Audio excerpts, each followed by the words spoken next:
warahmatullahi wabarakatuh. Innal hamdalillah nahmaduhu wa nasta'inuhu wa nastaghfiruh wa na'udzu billahi min shururi anfusina wa min sayyiati a'malina may yahdihillahu fala mudilla lahu wa may yudlil fala hadiya lahu. Asyhadu an la ilaha illallah wahdahu la syarika lah wa asyhadu anna Muhammadan abduhu wa rasuluh. Amma ba'du.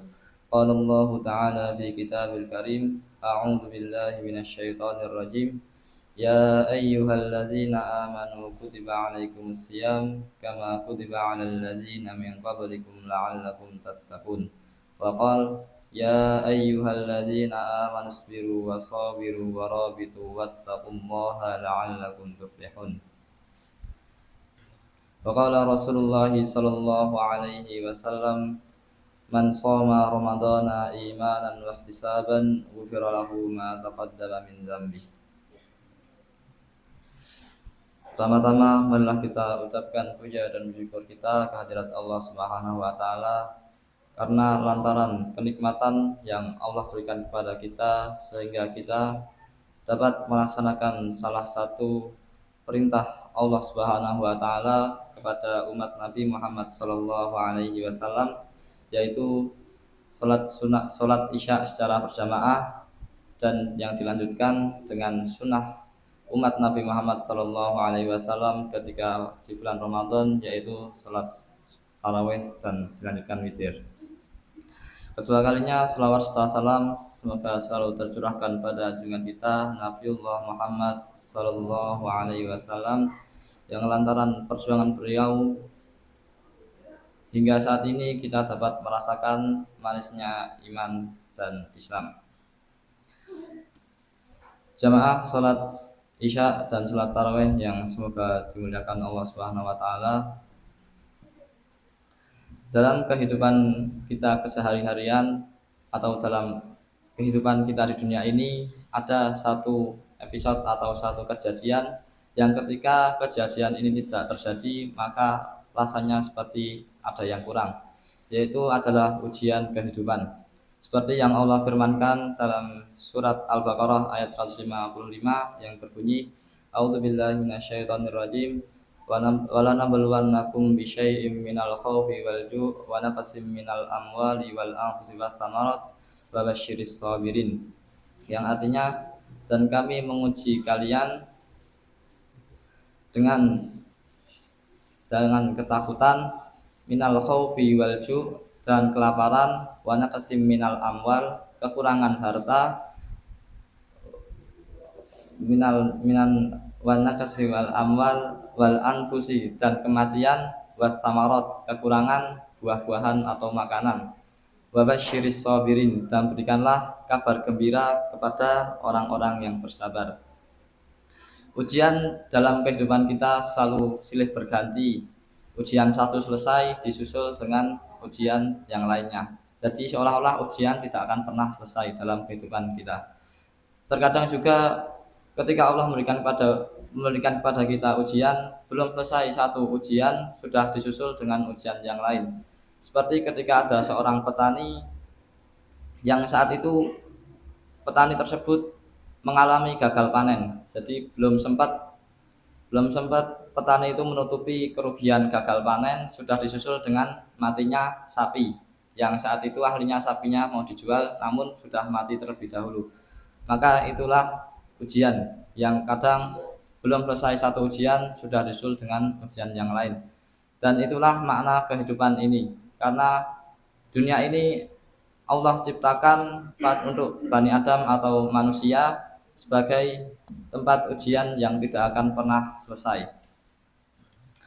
Sebagai muslim sejati, kita dituntut untuk selalu bersabar dalam menghadapi segala macam ujian. Ahli ilmu mengatakan sabar itu bagaikan kuda yang tak pernah letih, pedang yang tak pernah tumpul, pasukan yang tak terkalahkan, dan benteng yang tak terobohkan. Sabar secara bahasa artinya melarang atau menahan, sedangkan secara syar'i yaitu menahan hawa nafsu dari ketergesa-gesaan, menjaga lisan dari keluhan, dan menjaga badan dari perbuatan yang merusak. Yang pertama yakni menahan hawa nafsu dari ketergesa-gesaan. Ya, ini adalah salah satu sifat manusia, yakni pengennya cepat selesai, cepat tuntas, namun hasilnya tetap masih sama atau tetap bagus. Yang kedua yakni menahan lidah dari keluhan. Ya, ketika kita diuji oleh Allah Subhanahu wa taala dengan suatu cobaan, hendaknya kita selalu menahan lisan atau menahan lidah kita agar tidak mengeluh atau istilahnya tidak protes dengan Allah, dengan apa yang Allah berikan, dengan ujian yang Allah berikan kepada kita. Yang terakhir yakni menahan anggota badan dari merusak atau perbuatan merusak alam sekitar. Ya, biasanya ini terjadi pada anak muda ketika sedang diuji dengan sesuatu kemudian melampiaskan kemarahan tersebut pada alam sekitar dengan merusak atau mencoret-coret tembok dan yang lainnya. Banyak orang yang mengira bahwa ujian itu hanya sesuatu yang dibenci oleh hawa nafsu, seperti ya kehilangan motor ataupun yang lain sebagainya. Namun nyatanya dalam Al-Quran menjelaskan kepada kita bahwasanya ujian itu tidak hanya sesuatu yang dibenci oleh hawa nafsu, melainkan juga sesuatu yang dicintai oleh hawa nafsu.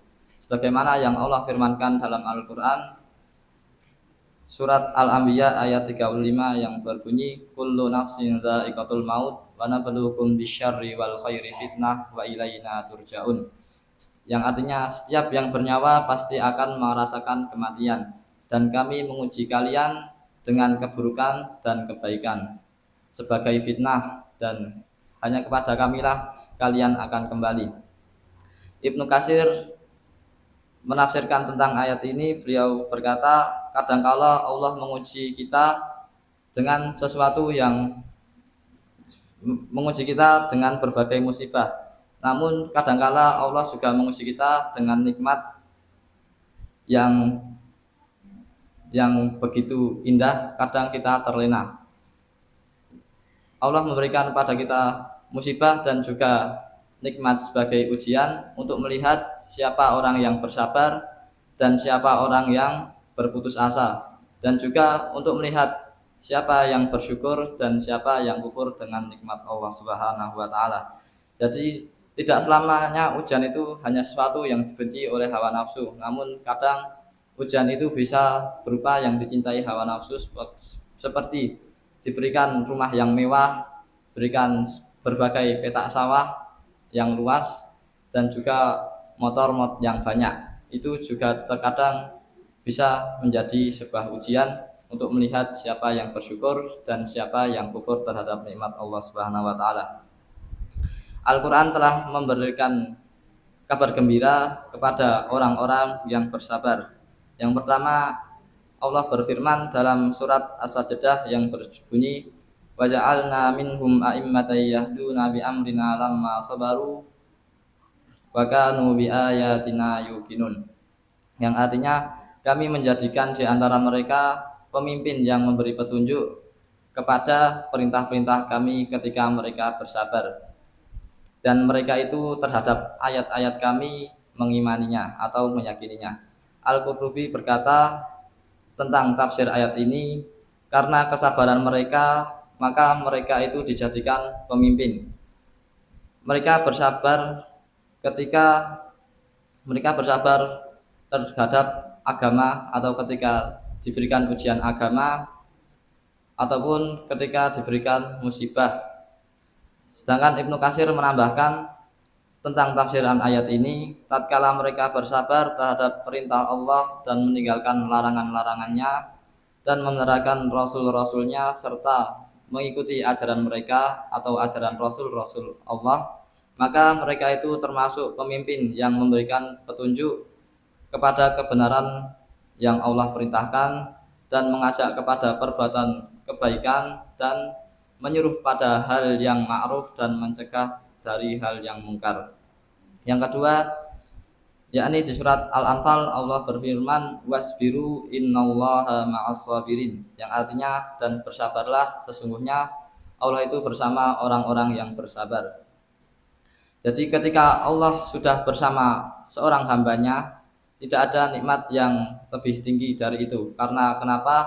Ketika Allah sudah bersama dengan seorang hamba, maka Allah akan melindungi hamba tersebut dan memenuhi segala kebutuhan hamba itu. Karena penciptaan Allah terhadap hamba tersebut.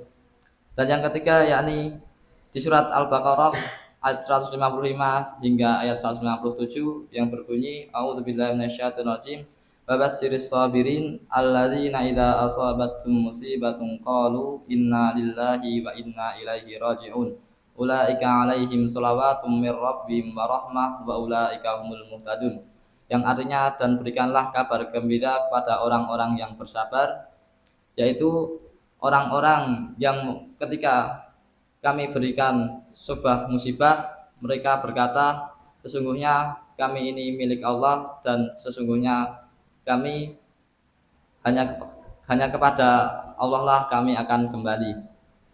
Bagi mereka itulah orang-orang yang mendapatkan sholawat dan rahmat dari Allah, dan mereka itulah orang-orang yang mendapatkan petunjuk.